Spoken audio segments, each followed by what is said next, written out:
याद करिए अपने उन दिनों को जब आप 16, 17, 18, 19 साल के थे। और अब मैं जो बात कर रहा हूँ बॉयज़ के लिए भी कह रहा हूँ, गर्ल्स के लिए भी कह रहा हूँ। मैं ऑफ कोर्स बॉयज़ के पॉइंट ऑफ व्यू से कहूँगा या मैन के पॉइंट ऑफ व्यू से कहूँगा, लेकिन same thing is also applicable from the girls point of view. तो याद करिए कि आप जब 16, 17, 18, 19 साल करीब करीब वो उम्र के थे, अभी अभी आपने इमोशनल कंट्रोल और मास्टरी पाया था, या अभी भी you are on your journey to emotional mastery. Emotional mastery मतलब क्या? इमोशनल मास्टरी मतलब ये कि जब आप बच्चे होते हो ना, तो कोई आपको डांट देता है, कोई आपको मारता है तो आप रो देते हो। आपके मार्क्स बुरे आए, आप रोने लगते हो जब आप छोटे हो। फिर जैसे जैसे आप बड़े होते हो तो रोना कुछ कम होता है और अपने इमोशंस को हम अपने काबू में ले लेते हैं, कंट्रोल में ले लेते हैं, दबाना शुरू करते हैं। हम अपने इमोशंस को सप्रेस करना शुरू करते हैं। बचपन में जिस चीज़ को लेके हम लोग झगड़ा करते थे वगैरह, ज़ोर ज़ोर से झगड़ते थे, बड़े होते हैं तब थोड़ा वो भी कंट्रोल में आ जाता है। हम हर बात पे झगड़ते नहीं हैं, छोटी छोटी बातों पे झगड़ते नहीं हैं। तो एक तरह से हमारा इमोशंस को हम कंट्रोल में लेते हैं। और दूसरी बात है, हमारे अंदर एक इमोशनल डिस्टेंस बनाने की कैपेबिलिटी आ जाती है। बच्चे थे तब जाके पेरेंट्स के गोद में बैठ जाते थे, पेरेंट्स को बहुत चिपक चिपक के रहते थे और उनके ऊपर निर्भर रहते थे। We used to be openly dependent on them. जैसे बड़े होते हैं ना, तो हमारा डिपेंडेंसी हम कम करते हैं और हमारी जो वल्नरेबिलिटी है पेरेंट्स के सामने हम लोग कम करते हैं। पापा डांटते हैं तो हम सीधे मुंह खड़े रहते हैं, उनको दिखाते नहीं है कि हमको दर्द हुआ है। बचपन में रो लेते थे या गिड़गिड़ाते थे शायद, डिपेंडिंग ऑन किस तरह से। और अगर मारते थे एक दो, वो लाफा मारते थे या बेल्ट से मारते थे वगैरह। आजकल के जनरेशन में नहीं होता है, लेकिन हमारे जनरेशन में हुआ करता था। तो हम डर दिखाते थे, नहीं पापा नहीं मत मारो, डर दिखाते थे। फिर जैसे जैसे बड़े होने लगे हम डर को भी सप्रेस करने लगे। हम डर दिखाते नहीं हैं, हमें खुशी होती है वो भी दिखाते नहीं है पेरेंट्स के सामने, हम लोग सप्रेस करके रखते हैं। अच्छे मार्क्स आए, हाँ पापा ये अच्छे मार्क्स आए। बुरे मार्क्स आए तो भी हम एक तरह से सप्रेस करते हैं। तो होता क्या है कि हम एक शेल बना रहे हैं। बचपन में हमारे जो इमोशंस थे उनका कोई कवच नहीं था, कोई शेल नहीं था, वो सॉफ्ट एंड ओपन इमोशंस थे। बाद में हमने शेल बनाना शुरू किया। अब शेल बनाते बनाते, और ये शेल मेनली किससे, तो मेनली पेरेंट्स से। हम अपने पेरेंट्स से बचते हैं, अपने इमोशंस को पेरेंट्स से बचाते हैं, हम ढक देते हैं। पहले जैसे कि हम बच्चे थे तो नंगे घूमते थे, चड्डी के बिना घूमते थे। फिर धीरे धीरे हमने एक अलगाव बनाना शुरू कर दिया पेरेंट्स से, और बना लिया, सक्सेसफुली बना लिया। हम बिना कपड़े के नहीं घूमते पेरेंट्स के सामने, हम अपने इमोशंस खुल के नहीं दिखाते पेरेंट्स के सामने, और हमारा एक सेंस ऑफ सेल्फ होता है, और एक सेंस ऑफ ईगो होता है, और एक सेंस ऑफ डिग्निटी होता है। ईगो मतलब अगेन एक तरह का अलगाव का फीलिंग है। बच्चे थे तब भाई यानी पापा के सामने हमें कुछ प्रूव करने की ज़रूरत नहीं है, ये टाइप का एक यानी we were completely emotionally naked. लेकिन फिर बाद में हमको लगता है कि वी वांट टू प्रूव कि हम इमोशनली नंगे नहीं हैं, उनके ऊपर आधारित नहीं है। वी आर सेल्फ डिपेंडेंट, हमें प्रूव करना है, एक थोड़ा इज्जत चाहिए हमको। We want pride, we have pride, we want dignity. उनकी नज़रों में हमें डिग्निटी बनाना है। पेरेंट्स वो काम बहुत मुश्किल करते हैं, डांटते हैं, किसी के भी सामने अपना इज़्ज़त उतार देते हैं। इज़्ज़त मतलब उतारते हैं मतलब, अरे ये मेरा बेटा निकम्मा है, ये बहुत लेज़ी है, ये कुछ नहीं करता है, पूरे दिन पड़े रहता है, मोबाइल फ़ोन लेके पड़े रहता है। ये टाइप से पेरेंट्स बच्चों के ईगो को उड़ा देते हैं। हम लोग ईगो बनाने की कोशिश में है, वो लोग ईगो तोड़ने की कोशिश में है, ऐसे महसूस होता है। तो धीरे धीरे करते करते 18-19 साल तक हम लोग अपना ईगो एक कुछ बना लेते हैं, एक सेंस ऑफ सेल्फ डेवलप होता है। अब ये सेंस ऑफ सेल्फ जो है वो एक कवच की तरह है। इट इज़ हार्ड, एडल्ट्स को मिमिक करता है। जब आप पूरी तरह से एडल्ट हो जाओगे, ग्रोन अप हो जाते हो, तो फिर आपके जो इमोशंस हैं वो आपके फेस पे आसानी से नहीं आते हैं। आप अपने इमोशंस को छुपा के रखते हो और आप ट्रांसपेरेंट नहीं हो लोगों के सामने, अपने माँ बाप के सामने आप ट्रांसपेरेंट नहीं हो। आप अपनी बात को अंदर ही अंदर दबा देते हो। आप झूठ बोलने की कैपेसिटी आपके अंदर आ जाती है, बात को छुपाने की कैपेसिटी, और टोटल झूठ कहने की कैपेसिटी आ जाती है कि भाई हम अपने इमोशंस को भी छुपाते हैं, अपने दिमाग में जो चल रहा है थॉट्स है वो भी छुपाते हैं। तो ये सब कैपेसिटीज़ आते हैं जैसे जैसे हम बड़े होते हैं।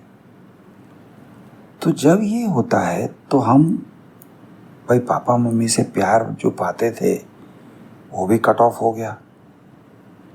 हम अब उस तरह से जो मम्मी से चुम्मी लेते थे और पापा के गोद में जाके बैठते थे और ये मम्मी के गोद में सर रख के सो जाते थे और ये सब जो करते थे हम लोग, अब नहीं करते।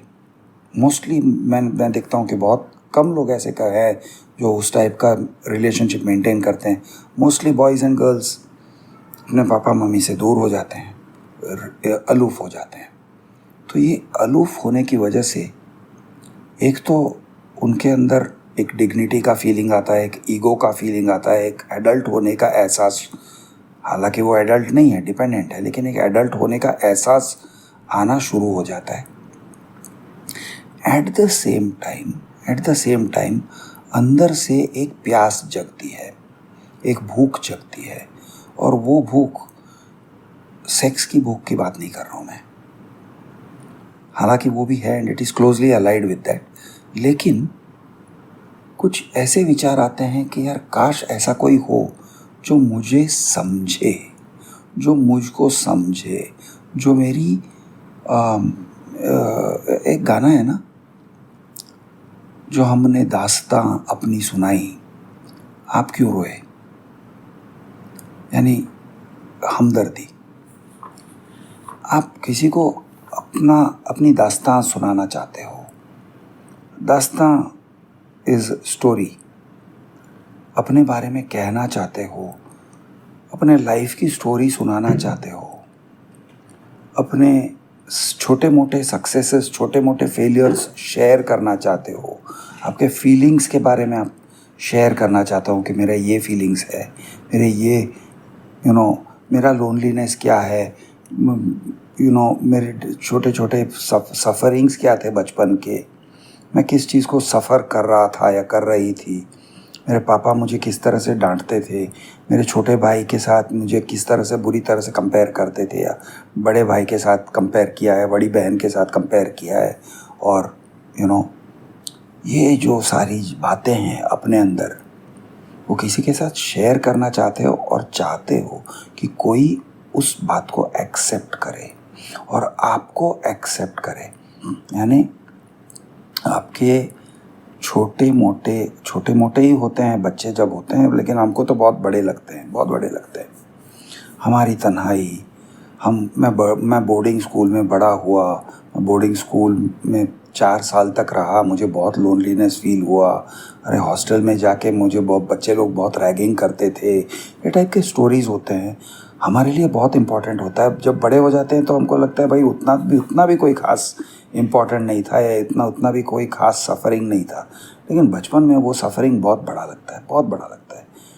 It has huge importance and significance in our life. और उस बात को और हमारे इनसिक्योरिटीज़ ये सब शेयर करना चाहते हैं। हम चाहते हैं कि कोई कहे यार तुम जैसे भी हो तुम परफेक्ट हो, तुम अच्छे हो, मैं तुमसे प्यार करती हूँ, या मैं तुमसे प्यार करता हूँ, आई एक्सेप्ट यू, मैं तुम्हें एक्सेप्ट करती हूँ या करता हूँ as you are, whole, entirely, तुम जैसे हो। ये आप चाहते हो, अंदर से चाहते हो। ये सोच रहता है कि यार काश मेरी एक गर्लफ्रेंड हो, काश मेरा एक बॉयफ्रेंड हो जो मुझे इस तरह से गले लगाए कि ज़िंदगी का जो दुख है ना, वो दुख चला जाए, वो दुख मिट जाए। I want to lose my existential sorrow. I want to feel happy. I want to feel satisfied. I want to feel contented. Contentment वो लॉन्ग टर्म सुख की तरह है कि भाई हाँ भाई ज़िंदगी अच्छा है, ज़िंदगी में जो कुछ भी अगर कुछ बुरा भी अगर हुआ है तो उसको मैं एक्सेप्ट कर सकता हूँ, एक मन की शांति आ जाए। हम चाहते हैं, बहुत डीप है, बहुत डीप है, और हर एक में होता है, बॉयज़ में होता है, गर्ल्स में होता है। और ऐसे नहीं है कि हम बड़े होते हैं तो नहीं होता है, वो भी बड़े होने के बाद भी होता है, हम दबा लेते हैं।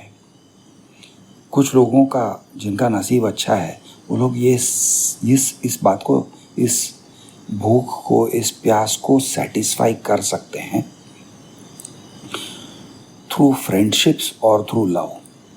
कभी कभी दोस्ती ये सेम रोल फुलफ़िल करता है कि आपके कोई बहुत अच्छे दोस्त बन जाते हैं और फिर आपको लगता है हाँ यार ये दोस्त से मैं सब कुछ कह सकता हूँ, और आप कह डालते हो, सब कुछ कह डालते हो, पेट में जो भी है सब निकाल देते हो, अच्छा बुरा सब, या फिर एज मच एज पॉसिबल।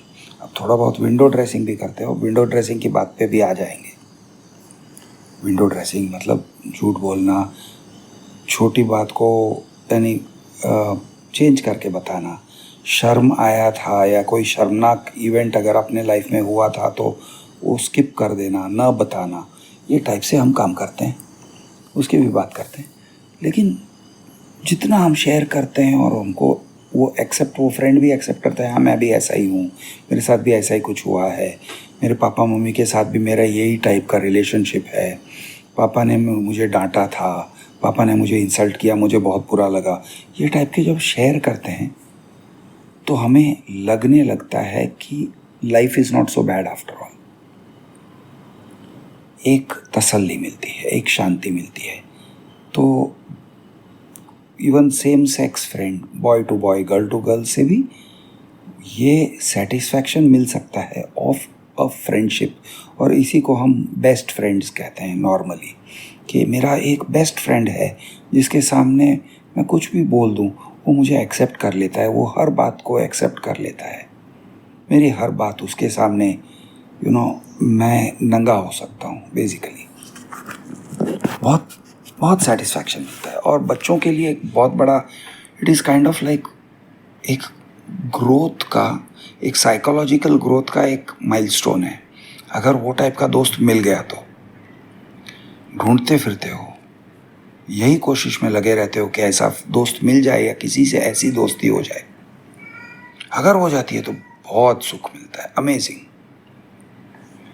तो ये एक बात जो मैं कह रहा हूँ कि जब आप ज़िंदगी के शुरुआत में थे, ज़िंदगी मतलब in your adult, in the start of your adult life, तो ये आपका स्टेट ऑफ माइंड था। अब इस बात को आप ध्यान में रखिए, नाउ होल्ड दिस थॉट। अब अगर इस चाहत को सेटिस्फाई करना है, मैं भूख कहता हूँ, प्यास कहता हूँ, या चाहत, डिज़ायर, इस डिज़ायर को अगर आपको सेटिस्फाई करना है, एक्चुअली डिज़ायर से ज़्यादा मैं भूख या प्यास कहूँगा, क्योंकि है ना, अपने दिल में जब तक ये जो तसल्ली होती है, जब तक ये तसल्ली नहीं हो जाती है कि भाई कोई मुझे होल एंड सोल जैसा भी हूँ, नंगा विथ ऑल माई फॉल्ट्स, कोई एक्सेप्ट करता है और कोई मेरे दुख दर्द को गले लगाने को तैयार है, कोई मेरे डिफेक्ट्स को, मेरे कैरेक्टर फ्लॉज, मेरे पर्सनालिटी में जो कमियां हैं वो सब को एक्सेप्ट करके मुझे गले लगाने को तैयार है, जब तक ये कॉन्फिडेंस नहीं आ जाता है ना, तब तक हमारे अंदर एक टाइप का खालीपन या खोखलापन महसूस होता है। We don't feel complete. तो वो कंप्लीटनेस लाने के लिए हम लोग इसी कोशिश में लगे रहते हैं कि कोई मिल जाए। अब यहाँ पे एक प्रॉब्लम खड़ा होता है, क्योंकि जब हम किसी को अपना दोस्त बनाते हैं तो उसके प्रोसेस के बारे में थोड़ा सा सोचिए। ऐसा है कि दो धारी तलवार है, रिलेशनशिप दो धारी तलवार है। दो धारी इसलिए क्योंकि एक साइड से हम चाहते हैं कि कोई हमें पूरी तरह से as it is, as we are, original, without makeup accept करे। लेकिन क्या हम उनके सामने विदाउट मेकअप, नंगे, एज इट इज अपीयर होते हैं? तो बिल्कुल नहीं, बिल्कुल नहीं। कभी भी कोई भी अपने ओरिजिनल सेल्फ को फर्स्ट मीटिंग में कभी नहीं दिखाता है। फर्स्ट मीटिंग में हम इम्प्रेस करने को ट्राई करते हैं। पहले मीटिंग में वो कहते हैं ना, first impression is last impression वगैरह। कोशिश ये रहती है कि मैं अपने आप को प्रोजेक्ट करूं। I want to project myself to impress somebody. तो प्रोजेक्ट किस चीज़ को प्रोजेक्ट करते हो? क्या प्रोजेक्ट करते हो? अब ये प्रोजेक्ट करते हो कि मैं बहुत सॉर्टेड इंसान हूँ, मैं बहुत सॉर्टेड हूँ, मैंने अपने सारे दुख दर्द वगैरह को समेट लिया है। आई am not incomplete, I am complete. मैं अपने अंदर सर्वगुण संपन्न हूँ या सर्वगुण न भी हूँ, लेकिन I am sorted, I am well rounded. मैं इमोशनली बहुत स्टेबल हूँ। मैं नीडी नहीं हूँ, एक्चुअली अंदर से नीडी हूँ, तो नीडी, बट दिखाते हैं नहीं मुझे किसी की ज़रूरत नहीं है, मैं राजा हूँ, मुझे किसी की ज़रूरत नहीं है, मैं तो ऐसा ही हूँ, मैं मौज मस्ती करते रहता हूँ। आप लड़कियों से फ्लर्ट करते हो तो आपको एक इनसिक्योरिटी लगा रहता है कि वो मुझे रिजेक्ट कर देगी, लेकिन दिखाते नहीं हम ये दिखाते हैं नहीं मैं तो बहुत सिक्योर हूँ। किसी ने मुझे रिजेक्ट किया था, क्या हुआ, रिजेक्ट करने दे, no problem, it's her loss not my loss.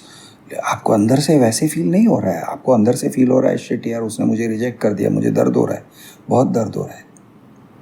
Rejection से डर लगता है और हर उम्र में लगता है। Let me tell you this, मेरे उम्र में भी रिजेक्शन से डर लगता है। रिजेक्शन मतलब suppose I go up to a lady, okay, अब मैं तो क्या ही कर लूँगा यार, 60 साल का हूँ, लेकिन अगर मैं दोस्ती करना चाहता हूँ, okay, I am being friendly, I want to talk. अब दोस्ती मतलब क्या है, थोड़ी ना पप्पी चुम्मी करूँगा यार, मेरे घर में पत्नी है, मेरी बेटी है, मेरे बच्चे हैं, तो मैं ऑफकोर्स लप्पी झप्पी पप्पी चुम्मी नहीं करने जा रहा हूँ। मैं उनके गले पड़ के उनके साथ शादी नहीं करने जा रहा हूँ, उनके साथ अफेयर करने नहीं जा रहा हूँ।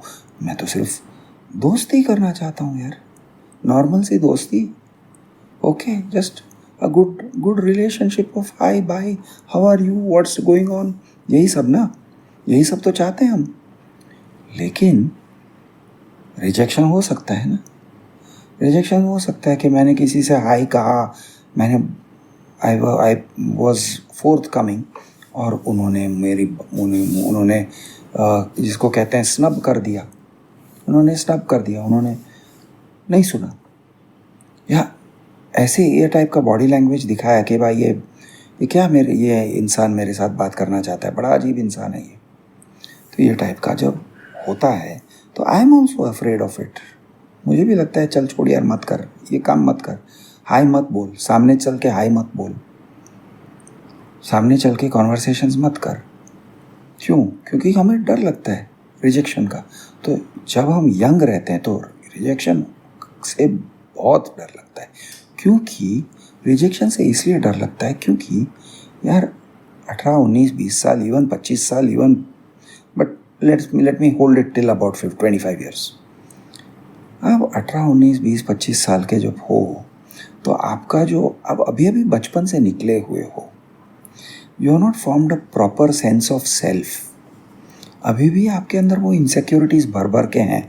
आपका एक फीलिंग ऑफ इनएडिक्वेसी है कि मैं बच्चा था तब मम्मी ने मुझे डांटा था, पापा ने मुझे डांटा था, नेबर्स ने मुझे अच्छी तरह से ये नहीं, they don't talk to me properly.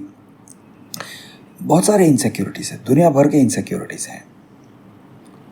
तो वो सारे इनसिक्योरिटीज़ ना जिंदा हो जाते हैं। अगर कोई रिजेक्ट करता है तो you feel unworthy, you feel very small. कोई आपको बहुत छोटा महसूस करवाता है तो ऑब्वियसली हम ये नहीं चाहते हैं कि कोई हमें रिजेक्ट करे। अब इसलिए क्योंकि हमें रिजेक्शन से डर लगता है, हम अपना बेस्ट सेल्फ दिखाते हैं। We project our best self, और अपना बेस्ट सेल्फ ही नहीं, एक ढोंग करते हैं। हम लोग ढोंग करते हैं। We project something which we are not. For example, मैं जब यंग था, अरे I wanted to be jolly, I wanted to be a friend, I wanted to be like, मैं दोस्ती मस्ती करना चाहता था। लेकिन मैं अपने आप को प्रोजेक्ट करता था कि मैं प्रोफेसर हूँ। मेरा निकनेम प्रोफेसर था। बचपन में स्कूल में मेरा नाम प्रोफेसर पड़ गया था। मैं सीरियसनेस, हर बात पे सीरियस होके घूमो, सीरियसनेस दिखाओ। अरे घंटा सीरियसनेस यार, सीरियसनेस मेरा नकाब था। I am not a serious guy, लेकिन सीरियसनेस का नकाब पहन के घूमता था मैं। तो ये नकाब पहन के घूमने से हुआ क्या कि मेरे बहुत कम दोस्त थे, बने वो कुछ अच्छे दोस्त बने, very good friends. I have some good friends, one in particular very very good friend. Good friend मतलब सब कुछ हमें एक दूसरे को कहते हैं, वो टाइप का फ्रेंड जो हर बात को एक्सेप्ट कर सकता है और किया है उसने, यू नो।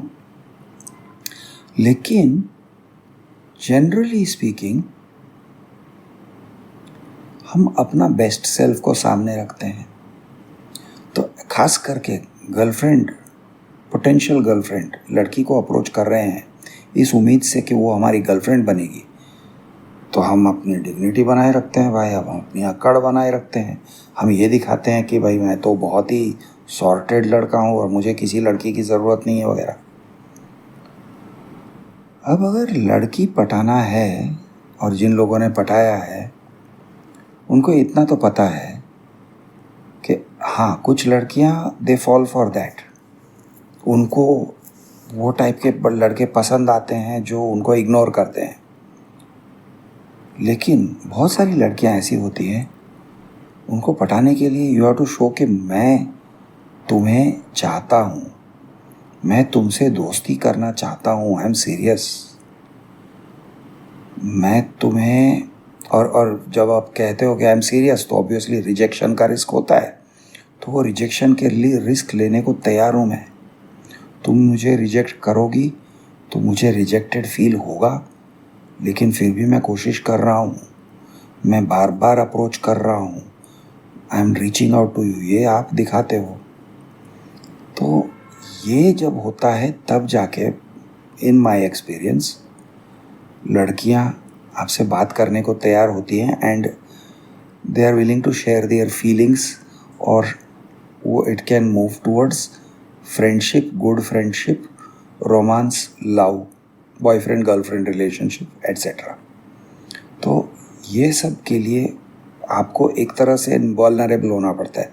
और मैंने दूसरी तरफ से ये भी देखा है कि लड़कियों को भी वल्नरेबल होना पड़ता है। वल्नरेबल मतलब उनको भी दिखाना पड़ता है कि भाई तुम मुझे रिजेक्ट करोगे तो थोड़ा सा तो I am taking that risk कि तुम मुझे रिजेक्ट करोगे।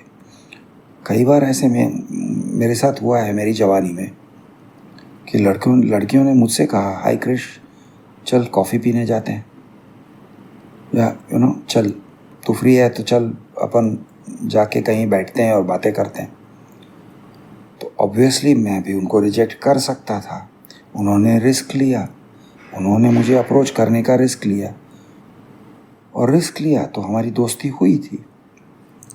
ओके, सो रिस्क लेना ज़रूरी होता है। अपने आप को वल्नरेबल, इसी को कहते हैं vulnerable, make your self vulnerable. Vulnerable मतलब कोई आपको दुख पहुंचा सकता है, आप अपने आप को उस सिचुएशन में डालते हो। अगर आपने अपने गर्लफ्रेंड को कुछ ऐसी बातें बताई जो सेंसिटिव है, जो आपके पेरेंट्स के घर में मेरे बड़े भैया मुझे रेस्पेक्ट नहीं करते हैं, या ये टाइप के जो मेन पॉइंट्स होते हैं, आपने बता दिया अपने गर्लफ्रेंड को, तो कल वो उसी चीज़ को लेके आपको हर्ट कर सकती है। तो हमेशा एक डर लगा रहता है कि कहीं ये मुझे हर्ट ना करे उसी बात को लेके। तो you are making yourself vulnerable. Hurt करने का पॉसिबिलिटी होता है, उसी को वल्नरेबिलिटी कहते हैं, मतलब सेंसिटिव हो जाते। अच्छा, सेम वे जब आप कपड़े उतारते हो एक दूसरे के सामने, जब आप नंगे होते हो, अब बहुत कम लड़के और बहुत कम लड़कियां हैं जिनके बॉडीज़ आइडियल हैं। आइडियल मतलब बिल्कुल परफेक्ट शेप के। लड़कियों का ऐसा होता है, specially when they are young, तो कुछ खास उनका बॉडी उतना कुछ वेल डेवलप नहीं होता है। एक छोटा बबला, एक बड़ा बबला होता है, पेट थोड़ा बाहर निकला हुआ होता है, और ऐसे कोई खास बहुत सुंदर नहीं लगती हैं, अजीब से लगते हैं, काफ़ी अजीब लगते हैं। पेट पे कहीं इवन यंग एज में स्ट्रेच मार्क्स आ जाते हैं, कहीं स्टेन्स आ जाते हैं, अजीब अजीब जगह से झांट के बाल उगते हैं, पिछवाड़े में से झांट के बाल निकलते हैं। बड़ा अजीब लगता है। It doesn't look nice. You are not looking handsome when you are taking off your clothes. लेकिन आप वल्नरेबल होते हो, कपड़े उतारते हो, एक तरीके से रिजेक्ट होने का डर भी होता है कि वो देख के बोलेगी, छी यार, तेरा लुल्ली कितना छोटा है, या तेरा जो भी है, तेरा पेट कितना बड़ा है, मज़ा नहीं आ रहा है, यू आर नॉट अट्रैक्टिव। वो एक डर लगा रहता है हमको। सेक्स करते हैं तभी भी वो एक वल्नरेबिलिटी रहता है कि वो तुमको डिस्ट्रॉय कर देगी। डिस्ट्रॉय मतलब तुम्हारे ईगो को डिस्ट्रॉय कर देगी। वैसे ही, अरे यार मज़ा नहीं आया, अरे शिट यार उसको मज़ा नहीं आया, मैं उसको मज़े दे नहीं सका, आई am not a good lover. You feel insecure, you feel insecure. We have insecurities. Boys have insecurities. Girls have insecurities. Girls को भी ये डर लगा रहता है कि बॉयफ्रेंड रिजेक्ट कर देगा, तो सुंदर नहीं है, तो अगली है, रिजेक्ट कर देगा, तो you feel very very deeply hurt. तो वो डर तो है। तो इसी डर से हम अपने आप को बहुत पोज कर करके दिखाते हैं। ऑफ कोर्स बॉडीली तो बहुत कुछ खास कर नहीं सकते हैं। पेट को अंदर खींच लिया तो बाद में तो कभी ना कभी तो आपको पेट बाहर छोड़ना ही पड़ेगा। तो आप कितना टाइम के लिए पेट अंदर लेके घूमोगे? पेट को बाहर ढीला करना ही पड़ेगा, और ढीला करोगे तो दिखेगा कि भाई इसका पेट बाहर निकला हुआ है। तो वो तो थोड़ा बहुत है ही। लेकिन अपनी पर्सनैलिटी के बारे में आप बहुत कुछ छुपा सकते हो और छुपाते हो। हम all of us in general, man women, हम अपनी पर्सनैलिटी को दिखाते नहीं है क्योंकि हमें फियर ऑफ रिजेक्शन है। हमारा ट्रू पर्सनैलिटी क्या है वो दिखाते नहीं है क्योंकि हमें फियर ऑफ रिजेक्शन है। अब प्रॉब्लम इस बात का है, और अब मैं थोड़ा सा मेन के प्रॉब्लम के बारे में बात करना चाहता हूँ कि बॉयज़ का मेंटालिटी क्या होता है और गर्ल्स का मेंटालिटी क्या होता है। थोड़ा देयर आर सम डिफरेंसेस। तो होता ये है कि बॉयज़ खास करके अपने इमोशंस गर्ल्स के सामने, अपनी गर्लफ्रेंड के सामने दिखाते नहीं हैं। थोड़ा दे पुल बैक, और जब ये पुल बैक करते हैं, अपने इमोशंस दिखाते नहीं हैं, तो गर्ल्स को एक फीलिंग आता है कि यार this guy is only interested in sex. और एक बार सेक्स हो गया फिर वो इमोशंस शेयर नहीं कर रहा है, वो सिर्फ सेक्स के लिए मेरे पास आ रहा है, वो इमोशन शेयर नहीं कर रहा है। तो इससे दे फील चीपन्ड। लड़कियों को लगता है कि आई फील यूज्ड, ये मुझे यूज़ कर रहा है, he is using me for sex. वो एक फीलिंग आता है।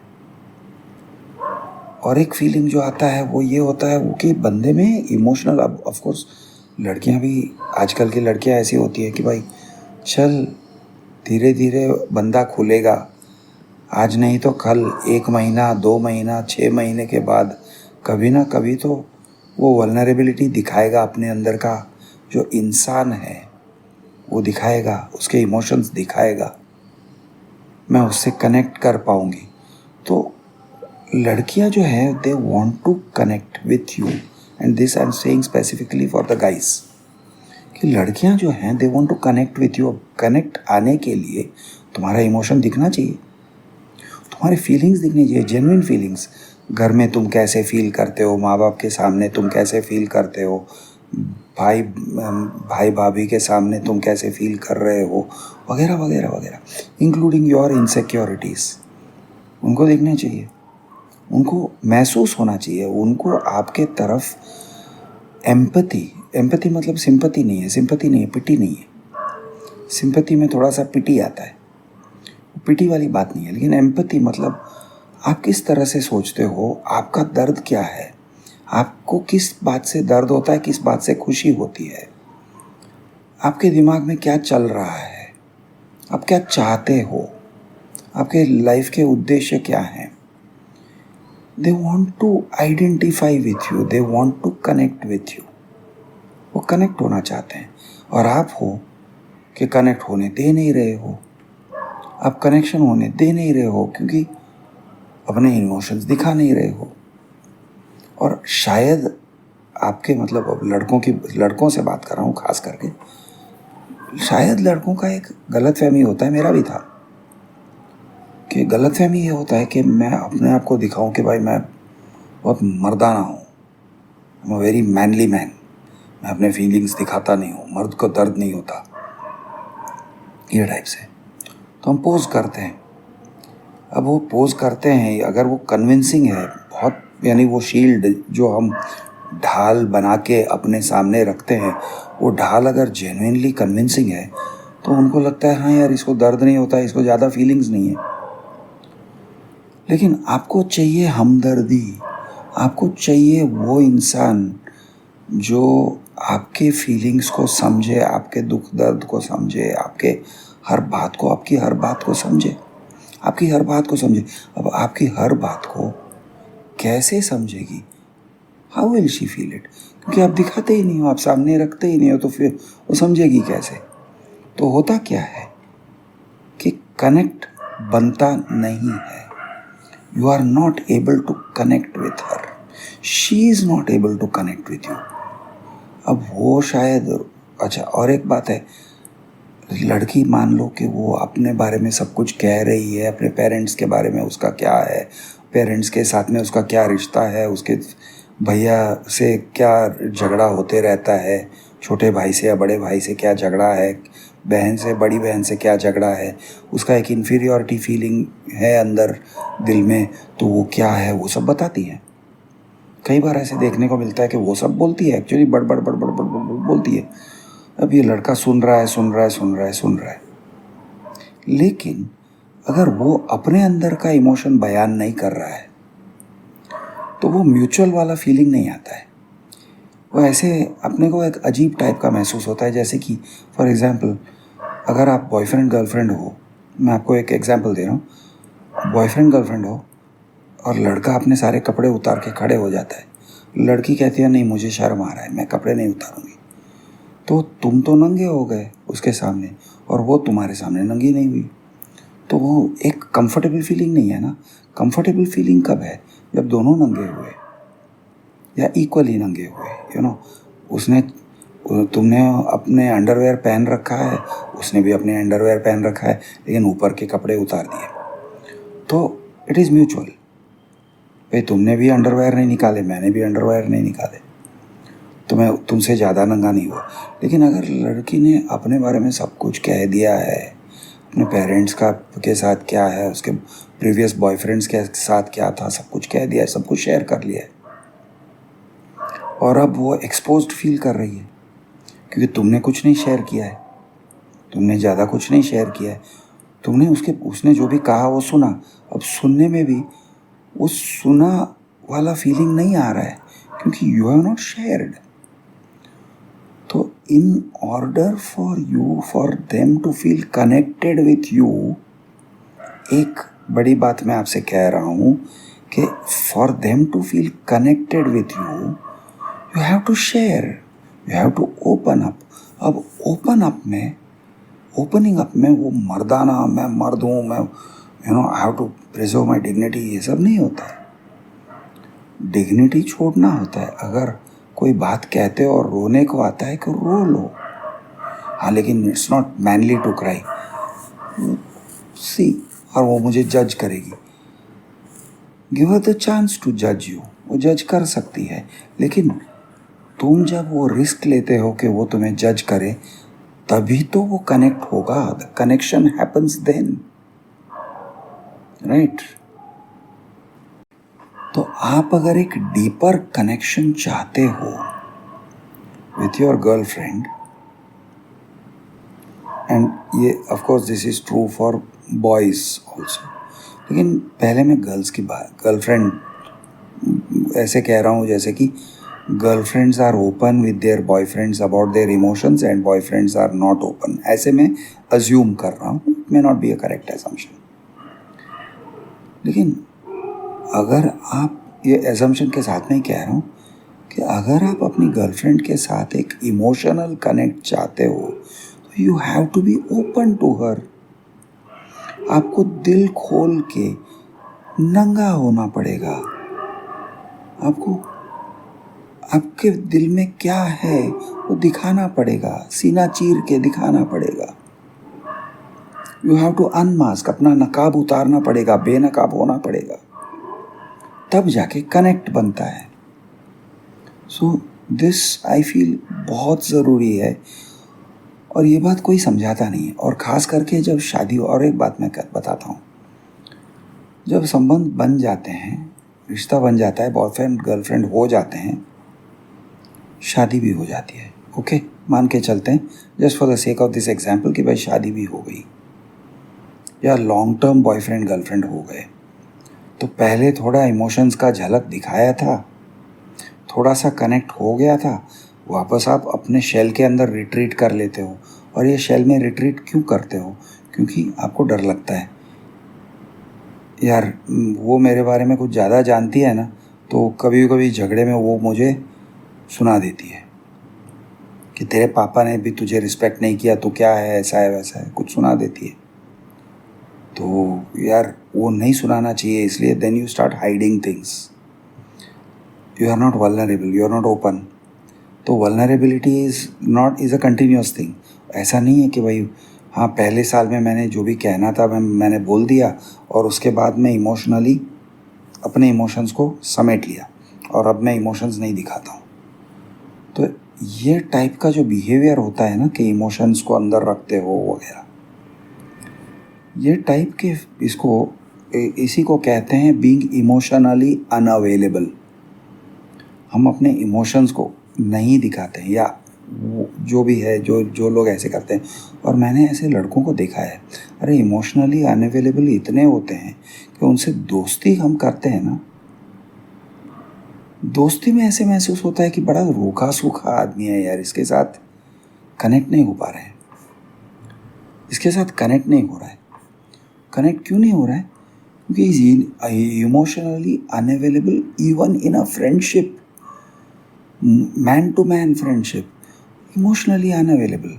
वो इमोशंस को इन्वेस्ट नहीं कर रहा है, अपने इमोशंस को लेके नहीं आता है. You can't hurt him, you don't want to hurt him, but you can't hurt him, क्योंकि वो कुछ शेयर ही नहीं कर रहा है.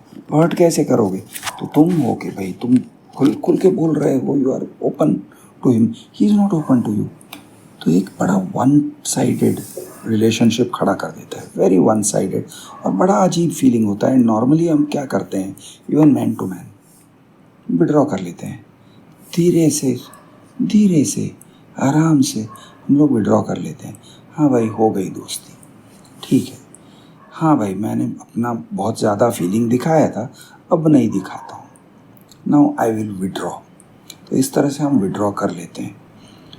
अब शादी के बाद मर्द विड्रॉ भी कर लेते हैं. ऐसा भी होता है कि पहले लव मैरिज हुआ था तो बंदा बहुत ओपन था, फिर धीरे धीरे he goes into his shell. हाँ वो आपका दिन कैसा रहा? हाँ अच्छा रहा. ऑफिस में क्या चल रहा है? सब ठीक चल रहा है. You don't feel connected. जब तक वो बताता नहीं है सच में कि ऑफिस में क्या हो रहा है, ऑफिस में क्या किस टाइप का आजकल क्या चल रहा है, आजकल यार मेरे बॉस के साथ टेंशन हो रहा है, यार आजकल ना अच्छा चल रहा है, जब तक तुम बताते नहीं हो, जब तक तुम शेयर नहीं करते हो। और ये गलती शायद मैंने करी है, ये गलती मैंने काफ़ी, I think to a very large extent मैंने ये काम किया है कि मैंने, अच्छा एंड ये जो बात है ना, मैंने जो कहा it is also applicable between parents and children. मैंने अपने पेरेंट्स से, जब मेरे पेरेंट्स जीवित थे, मेरा रिलेशनशिप अच्छा था, लेकिन एक्चुअल में क्या हो रहा है मेरी ज़िंदगी में, मेरे प्रोफेशनल लाइफ में या मेरे पर्सनल लाइफ में, पर्सनल लाइफ के बारे में ऑफ कोर्स बीवी के साथ क्या हो रहा है वगैरह आप अपने पेरेंट्स को नहीं बताना चाहते हो, लेकिन मेरे प्रोफेशनल लाइफ में क्या हो रहा है, जनरल मेरे फ्रेंड्स के साथ क्या हो रहा है, ये तो शेयर कर सकता था ना, लेकिन मैं शेयर नहीं करता था। मैं अपने अंदर रखता था, बहुत कम शेयर करता था, बहुत बच बच के शेयर करता था। अब मुझे महसूस हो रहा है कि शायद मैंने गलती किया। It is not a good thing, it is not a loving thing to do. मुझे ज़्यादा खुल के करना चाहिए था, लेकिन मेरे पास कॉन्फिडेंस कम था। आप कहोगे यार क्रिश 40 साल की उम्र में कॉन्फिडेंस कम था। हाँ, 40 साल की उम्र में कोई कॉन्फिडेंस कम था मेरा कॉन्फिडेंस कम था, मतलब मैं अपने पेरेंट्स से, मेरे माँ बाप से, मेरे डैड, खास करके मेरे मॉम क्रिटिसाइज़ करती थी तो भयंकर क्रिटिसाइज़ करती थी। मुझे डर लगता था, उनके क्रिटिसिज्म से मुझे डर लगता था, इसलिए मैं ज़्यादा कुछ बताता नहीं था। डैड को कभी कभी बताता था, लेकिन फिर भी मैं उसमें भी मैं कहीं छुपा के बताता था, सब कुछ बताता नहीं था। क्यों? कि वो भी मुझे क्रिटिसाइज़ करेंगे, वो मुझे उसका डर लगा रहता था। मुझे क्रिटिसिज्म अच्छा नहीं लगता है, and it's a weakness, actually weakness है। क्योंकि अगर आप क्रिटिसिज्म सुन नहीं सकते हो तो आप सिक्योर नहीं हो। और मैं कहूँगा कि थोड़े हद तक और क्या काफ़ी हद तक मेरे अंदर ये वीकनेस है कि मैं अपनी क्रिटिसिज्म सुनने से बहुत कतराता हूँ। It's very difficult to criticise me. मेरी बात को तुम क्रिटिसाइज़ करने बैठोगे ना, मैं एकदम ऐसा शट डाउन हो जाता हूँ। It's very difficult.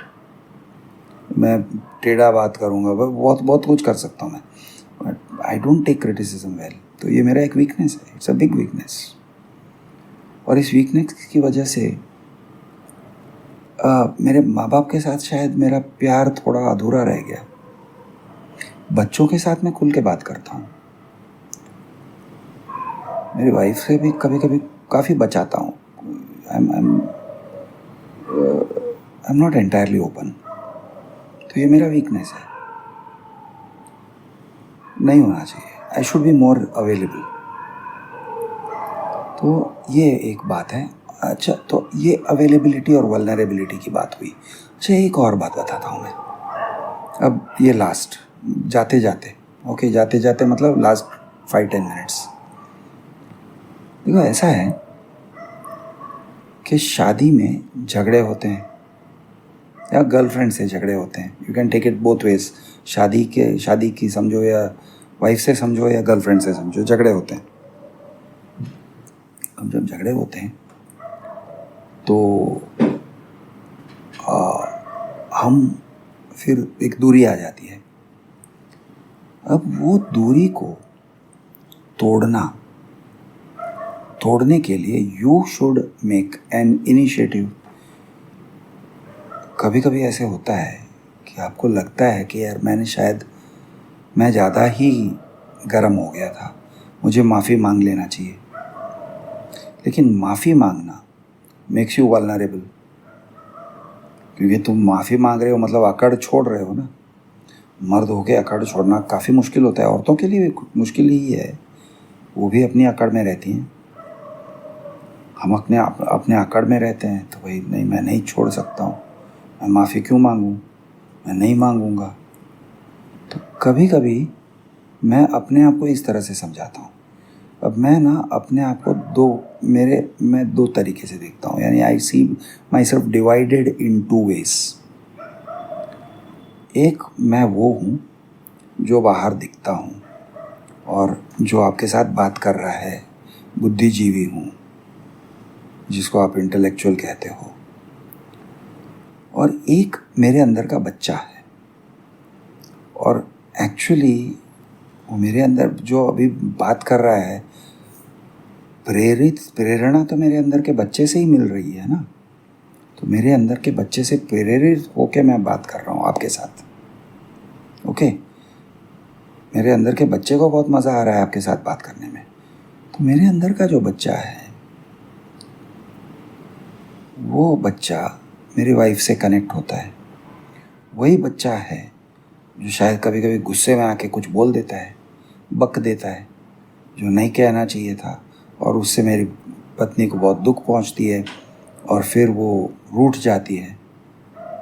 और बाद में मुझे समझ में आता है कि यार ये मुझे नहीं कहना चाहिए था, यार क्या ज़रूरत थी, ऐसे कहने की क्या ज़रूरत है, व्हाट इज़ द नीड, वो उतना हार्शली बोलने का, डांटने का, चिल्लाने का क्या ज़रूरत, क्या था, ज़रूरत नहीं था। और एकदम इम्पल्स पे मैंने कह दिया, डांट दिया, इम्पल्स, बस उसने कहा, मुझे कुछ गलत सुनाई दिया, मैंने कुछ गलत समझा, गलत फहमी हो गई, मैं भड़क गया, मैंने बोल दिया, फटाक से कुछ बोल दिया। अब उसको दर्द पहुंचा, कहती है मेरा मतलब, कहने का मतलब ऐसे नहीं था, लेकिन बाय देन मैंने गुस्से में कुछ कह दिया था। फिर बाद में मुझे लगता है यार चल भाई क्रिश, मैं अपने बच्चे से कह रहा हूँ, मेरे अंदर के बच्चे से मैं कह रहा हूँ जो भड़क गया था। अब बच्चा मतलब मैं वो भड़कता है तो बच्चा नहीं सर फील आता है, मर्द वाला ही आवाज़ है, लेकिन एक्चुअली वो बच्चा है। तो मैं अपने अंदर के बच्चे से कहता हूँ, एक क्रिश, मेरे अंदर, मेरी बीवी के अंदर का जो बच्चा है वो रो रहा है, वो रूठा हुआ है, शी इज़ फीलिंग हर्ट। मेरी बीवी के अंदर का जो बच्चा है, हर इनर चाइल्ड। तो मैं अपने आप को समझाता हूँ, मेरे अपने अंदर के बच्चे को समझाता हूँ कि क्रिश यार छोटा है यार, चल जाके सॉरी बोल, चल जाके एक बार पप्पी दे दे, एक चप्पी दे दे। फिर वो बच्चा कहता है नहीं नहीं मैं नहीं करूँगा, नो। अरे यार जाना यार, करना यार, नो मैं क्यों करूँ। उसने पहले भी बहुत सारी मुझे बहुत इंसल्ट किया है, उसने बहुत कुछ बोला है, मैं क्यों उसको सॉरी बोलूँ, नहीं बोलूँगा। अरे क्रिश यार जाना, बात करना, ऐसा क्या करता है। फिर मेरे अंदर का बच्चा मान जाता है। फिर मैं जाता हूँ, मेरी वाइफ को हग करता हूँ, एक किस देता हूँ, कहता हूँ सॉरी यार, मैं भड़क गया था, मुझे तुमने जो कहा ना उसका थोड़ा मैंने गलत मतलब निकाल दिया, मैं भड़क गया और ज़ोर से बोल दिया, तो सॉरी यार गलती हो गई। अब मेरे बीवी के अंदर का जो बच्चा है उसको एक तो खुशी हो रही है कि चल यार इसने आके मुझसे सॉरी बोला, खुशी हो रही है, अच्छा लग रहा है। लेकिन इमीडिएट फिर भी उनका भी तो ईगो है, वो बोलती है नहीं, पहले करके ठीक है चल माफ़ कर दे please, sorry puppy, okay. Genuinely अब ऑफ कोर्स वो मुझे रिजेक्ट कर सकती है, मैं रिजेक्शन का रिस्क ले रहा हूँ, मैं जा रहा हूँ उसके पास, क्योंकि मैं दिखाना चाहता हूँ कि यू आर वर्थ इट। हमारा रिलेशनशिप मुझे मैटर करता है और तुम्हारा मूड मुझे मैटर करता है, आई एम शोइंग दैट। तो मैं जाता हूँ। कभी कभी वो भी ऐसे करती है कि मैं भड़क गया और कुछ बोल दिया और मैंने उसको सॉरी नहीं बोला, और शायद मैं ऐसे, मुझे लगता है कि नहीं मैं जस्टिफाइड हूँ, तो फिर वो मेरे पास आती है, चल छोड़, बाजू में रख, हग, फिर बात ख़त्म होता है। मतलब your inner child, my inner child reaches out to her inner child. अब ये inner child to inner child का जो रीच आउट है, आउटरीच है, वो जो कनेक्ट है, वो कनेक्ट बनाए रखना बहुत ज़रूरी है इन बॉयफ्रेंड गर्लफ्रेंड रिलेशनशिप एंड शादीशुदा रिलेशनशिप। ये कनेक्ट बनाए रखना पड़ता है। धीरे धीरे ये कनेक्ट मर जाता है या सूख जाता है, ये कनेक्ट सूख जाता है, क्योंकि रोज़ की ज़िंदगी है, बच्चे हैं, अगर हम आपके बच्चे हैं, बच्चे रोते हैं, बच्चे अपना टाइम ऑक्यूपाई करते हैं, फिर जॉब अपना टाइम ऑक्यूपाई करता है, कहाँ ये सब करने को, पप्पी जप्पी करने को टाइम मिलता है? कहाँ दिल की बातें करने को टाइम मिलता है? नहीं है, टाइम ही नहीं है। बात करने को टाइम नहीं है, शेयर करने को टाइम नहीं है, या टाइम है तो एनर्जी नहीं है, या एनर्जी भी है, टाइम भी है, लेकिन वो अपने अकड़ में बैठी हुई है या वो अपनी सोच में बैठी हुई है। तो तुम्हें जाना चाहिए, 2 मिनट बैठना, चल बात करते हैं, बात छेड़ो, कुछ बात शुरू करो। तो this is an advice to man, of course also to women, लेकिन मैं मैन को ये करूँगा कि रीच आउट, वल्नरेबल बनो, इमोशनली अवेलेबल बनो, इमोशंस दिखाओ, उसको ऐसे फील होने दो कि ये आदमी रोबोट नहीं है, ये इंसान है मेरा, ये मेरा मर्द है, ये मर्द जो है ये मेरा है, ये मेरा अपना है, मैं इसको अंडरस्टैंड करती हूँ, इसको दर्द होता है, इसको फीलिंग्स हैं, इसके साथ में रिलेट कर सकती हूँ। ओके, वो रोबोट नहीं है कि भाई नो फीलिंग्स, वो जस्ट, तो वो इमोशनल अनअवेलेबिलिटी का जो, और सेक्स उसके लिए सब्स्टिट्यूट नहीं होता है। सेक्स होता है, हाँ, सेक्स या सेक्सुअल, आपका बेडरूम एक definitely it is an area जहाँ पर आप अपना इनर चाइल्ड को दिखा सकते हो, जहाँ प्लेफुलनेस आ सकता है, जहाँ सॉफ्टनेस, टेंडरनेस आ सकता है। ओके, वो सब है, लेकिन ऑफन क्या होता है, नहीं सेक्स हो गया, उसके बाद में हाँ चलो भाई अब तुम्हारे रास्ते में मेरे रास्ते, until we meet next time, इस तरह से होता है।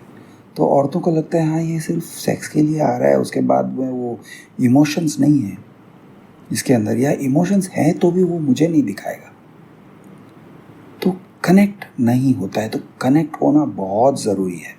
अच्छा, और जो है, और एक लास्ट चीज़ मैं बताना चाहता हूँ कि इमोशनल कनेक्ट, कभी कभी मान लो ऐसा झगड़ा हो गया, गंदा वाला झगड़ा हो गया कि वो घर छोड़ के जाने की तो नौबत में है, ओके, या घर से चली गई, वो जाके अपने पेरेंट्स के यहाँ रहने लगी।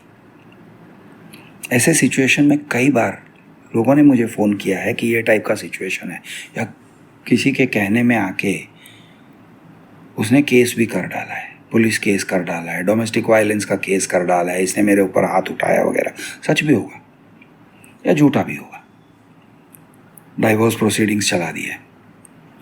तो लोग, मर्द मुझसे पूछते हैं यार क्या करूं, और मैंने उनको कई अलग तरीके से एडवाइस भी दिए हैं। ओके, अरे तुम लोगों को सीसीटीवी कैमरा लगाना चाहिए, ये टाइप के भी मैंने एडवाइस दिए हैं, लेकिन मैंने कभी कभी ये टाइप का भी एडवाइस देता हूँ मैं लोगों को कि यार एक बात बता, सपोज तू उसके घर पे पहुँच जा, तो वो कहते हैं अरे यार मैं उसके घर पे पहुँच जाऊँ तो वो लोग धक्के मार के मुझे बाहर निकालेंगे। ठीक है, धक्के मार के बाहर निकालेंगे ना, चल रिस्क ले ले, तू अपनी पत्नी के पास जा, सॉरी बोल, माफ़ी मांग। अरे माफ़ी मांगने का क्या है, उसने भी तो बहुत गलत किया, मेरे अगेंस्ट कंप्लेंट कर दिया, झूठे कंप्लेंट कर दिया। मैं कहता हूँ छोड़ भाई, वो सब छोड़। एक ज़माना था, याद कर, एक ज़माना था जब तुम एक दूसरे से प्यार करते थे, जब तुमने टेंडरली, तुम्हारा इनर चाइल्ड उसका इनर चाइल्ड से कनेक्ट हुआ था। वो inner child to child connection जागरूक कर, जाके उससे मिल। लेकिन मेरी डिग्निटी का क्या होगा? मैं बोलता हूँ भाड़ में गया तेरा डिग्निटी को खड्डे में डाल, कुएं में डाल, डुबा दे, तेरी डिग्निटी की ज़रूरत नहीं है। तुम लोग यार हम बिस्तर हो, तुम लोग फिजिकली इंटीमेट थे, हो सकता है गए 5 साल में कुछ नहीं हुआ है, गए 2 साल में कुछ नहीं हुआ है, लेकिन तुम लोग फिजिकली इंटीमेट थे। उसने तेरा लुल्ली चूसा होगा, तूने उसका चूचा लिक किया होगा। अब ये सब करने के बाद ये नहीं कह सकते हो नहीं नहीं मेरी डिग्निटी। इतनी इंटीमेसी, फिजिकल इंटीमेसी है तो डिग्निटी नहीं बनती है। अब जाओ उसके पास, उसके सर में उसके गोद में सर रख के रोना पड़े तो रो लो, उसके पैरों को चूमना पड़े तो चूम लो, उसको प्यार दो, उसको सॉरी बोलो, दिल से सॉरी बोलो, रो के सॉरी बोलो। और उसको ही नहीं, तुम्हारे ससुर के पैर पड़ने पड़े तो पड़ो भाई। डिग्निटी गया भाड़ में। अब इसमें डिग्निटी की बात नहीं है, इसमें कनेक्ट की बात है। You have to take it like a mission कि मैं उसके दिल को छू के रहूँगा, मैं कनेक्ट होके आऊँगा, मैं उसके दिल तक पहुँचना चाहता हूँ। वो तुम्हारी बीवी है, वो तुम्हारे बच्चे की माँ है, या बच्चे अगर तुम्हारे नहीं भी हैं तो भी वो तुम्हारी बीवी है। Okay, you had something good between you. ये सेम एडवाइस मैं औरतों को भी देता हूँ, लेकिन औरतों को ऐसे लगता है अरे तुम हमसे कह रहे हो क्योंकि हम औरत हैं। मैं कहता हूँ यार जाओ रो लो, उसके पास बैठो, उसके सर में, उसके गोद में सर रख के रो लो, जैसे भी हो पकड़ो उसको, बोलो यार चल अंदर चल, I want to hold you. बस तुम्हें पकड़ना चाहती हूँ, I want to hold you, I want to hug you. Okay, और कुछ मुझे बात नहीं सुननी है तुम्हारी, सिर्फ मुझे हग करना है प्लीज़। कम से कम मुझसे ये बात मत छीनो।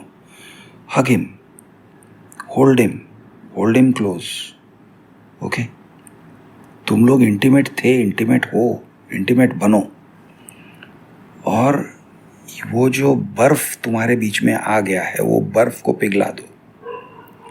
तुम्हारे इनर चाइल्ड को उसके चाइल्ड से फिर से मिलने दो। Make your inner child free to meet with his inner child. उसको, उसके इनर चाइल्ड को जागरूक करो। अब हमेशा औरतों को भी डर लगा रहता है, मर्दों को भी डर लगा रहता है कि उसके फैमिली वाले क्या बोलेंगे, उसके फैमिली वाले हमको जज करेंगे। मैं कहता हूँ भाड़ में गया जजमेंट, भाड़ में गए वो, क्या क्या जज करेंगे, क्या बोलेंगे, भाड़ में गया, इट डजेंट मैटर। जज करना है कर लेंगे, चल क्या है, वर्स्ट केस क्या है, फेल होके आएगा, फेल हो जाएगा ना। हाँ यार फेल हो जाऊंगा तो मेरा बहुत कचरा होगा, बहुत किरकिरा होगा। मैं कहता हूँ कचरा करवा ले, किरकिरी करवा ले, but try to make it happen कि तुम्हारा इनर चाइल्ड उससे कनेक्ट हो जाए। ट्राई टू रिमाइंड हर कि तुमने कभी, you meant a lot to each other, और उस चीज़ को वहाँ से रिवाइव करने की कोशिश करो। और ये मेरा एडवाइस रहता है। अब ये एडवाइस वकील नहीं देते हैं। आपका हस्बैंड के साथ अगर डिवोर्स हो गया या डिवोर्स प्रोसीडिंग शुरू हो गए, वकील ऐसे नहीं कहेंगे जाओ हस्बैंड के पास जाओ, उसको रीच आउट करो। इनफैक्ट वो उल्टा कहते हैं, कभी उसके पास मत जाना, पुलिस के पास चले जाओ, उसके पास मत जाओ, you know, don't reach out to him, don't reach out to his family. अरे भाई उसके पापा के पास जाओ, बोलो मैं आपके बेटे से बहुत प्यार करती हूँ, I want to reach out. बोलो, reach out, find a way, किसी के थ्रू रीच आउट करो। नहीं, बट वकील ये एडवाइस नहीं देते हैं, वकील इसका ऑपोजिट एडवाइस देते हैं। किसी का भी वकील ऐसे नहीं कहता है नहीं डू योर डैम बेस्ट। वो कहते हैं नहीं नहीं नहीं, अब तो डिफेंसिव, अब डिफेंसिव खेलना है, अब तुम्हें किसी से बात नहीं करना है, अब तो कोर्ट में ही मिलेंगे, और हमारा फिर नहीं तो सेटलमेंट बढ़ जाएगा, ये हो जाएगा, वो हो जाएगा। विच में भी ट्रू ऑल्सो, बट मेरा मानना है कि शादी, अगर किसी से तुमने शादी किया है या प्यार किया है, इवन बॉयफ्रेंड गर्लफ्रेंड की बात करता हूँ, अगर तुम लोगों का रिश्ता लंबा चला और फिर टूट गया, किसी तरह से अनबन हो गया, इट इज़ वर्थ कि तुम किसी भी रोना धोना सब मंजूर, डिग्निटी गया तेल लगाने बाहर, तुम्हें उसके दरवाजे के बाहर बैठ के सर पटकना है तो पटक लो, भाड़ में गया डिग्निटी, नो डिग्निटी। तुम्हें उसके दिल तक पहुंचना है, दिल को छूना है। He has to feel pity, चल पिटी फील करने दे उसको। ही में फील पिटी और शी में फील पिटी फॉर यू के छी यार ये ऐसा क्या रो रहा है। It does not matter, let her feel pity for you, but उसके दिल को छू लो, उसके दिल तक पहुंचना है। And B genuine. ड्रामा करके फिर दोबारा छल करने का कोई प्लानिंग है, कोई फिर से दोबारा उसके साथ दुर्व्यवहार करने का प्लानिंग है, ये मत करो। Genuinely reach out and genuinely try to सुधारो अपनी शादी को, अपने रिलेशनशिप को सुधारो, मेक इट सॉलिड। ऐसे होना चाहिए कि हम लोग, कभी कभी ऐसे होता है ना कि हड्डी टूटता है और टूटा हुआ हड्डी को जब जोड़ते हैं पहले से ज़्यादा मजबूत हो जाता है।